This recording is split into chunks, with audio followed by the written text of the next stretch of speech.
All right, this video is for those of you that just copy and paste in Stack Overflow. You don't really understand the high level iOS. You get confused by the code that you write, and then you watched other YouTubers already and you're still confused. I pity you because you have to watch this video right now. You know, you're so desperate. What this video will talk about is how your app interacts with the operating system and then the different frameworks in iOS. And the goal is not to look at code at all. No code in this channel. That's a promise that I might not be able to keep. So this is an example app that you see right here. And I've broken it down into something that looks a little bit like this. So this is your app. Whenever you go outside and you read Medium articles about architecture and stuff, typically all of that is inside this gray box. And if you want to interact with anything outside of your app, things like lock screen music control, you know, when you're playing Spotify and then you lock your screen and then you can press play and pause even when your screen is locked, you gotta talk to some API somewhere that Apple has created. So you need to connect with that. Push notifications, actually more complicated than it seems, the push notification side of things. But there is a system for you to connect to the push notification side of things. Same thing with audio if you want to play audio. And your database, it could be core data, it could be something else. Any URLs download that you make. I don't know why I have two of them. Whatever, let's delete one of them.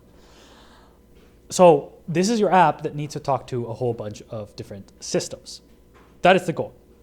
Now, some of these systems require special permissions. Like for example, I remember on iOS, if you ever want to download something, you actually need to figure out you need to add some special permissions in some info, in some plist file somewhere.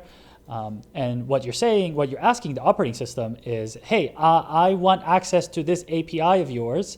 Can I have access to it? So that's what the permissions thing does. So some of these APIs require permissions to access them. Now let's talk about what goes inside your app. This is the architecture that everybody talks about. I know the basic one is model, view, and controller. What's different now is Swift UI seems to be messing with this, which is just what I'm currently learning right now. I did iOS engineering before, and now I kind of want to teach myself Swift UI, which is why I'm making this video, because there are some things that I think are missing from those YouTube channels. So this will be the view, this will be the controller. You know, this is the basic architecture that people had. In reality, it's actually a lot more complicated than this if you actually work for a company or if you build a more complex application. And actually, another piece of complexity, if you're working for some company or a larger code base, is this, I don't know, let's say audio. The audio library, you will actually make a wrapper, like a helper, audio helper, that will connect to this audio. So your audio doesn't just connect to your app, the audio connects to the audio helper. And then your app talks to this audio helper. Now, why do we do that? Whenever Apple changes any API for audio, you want to capture it inside this audio helper, because in this audio helper, you're running all your tests and stuff. This is for production level code. If you're building your own app on the side, you probably wouldn't need this. It's a good idea if it's a core functionality of your app.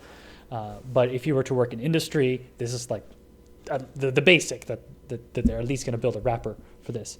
A reason why you build a wrapper is maybe you're running some audio engine that Apple created, and then Netflix came out with their own audio engine. Let's call it N Audio, and you want to be able to easily just connect it to the N audio, delete this, and the only changes that you're going to make is inside this audio helper that your controller connects to. And this is like super high level on how the architecture works. Now, again, the architecture inside here is not this simple if you're looking at production code. Like it's in, there's many more layers in between, is what I'm saying. But as an indie developer, this is probably like the basics that you're going to end up in. What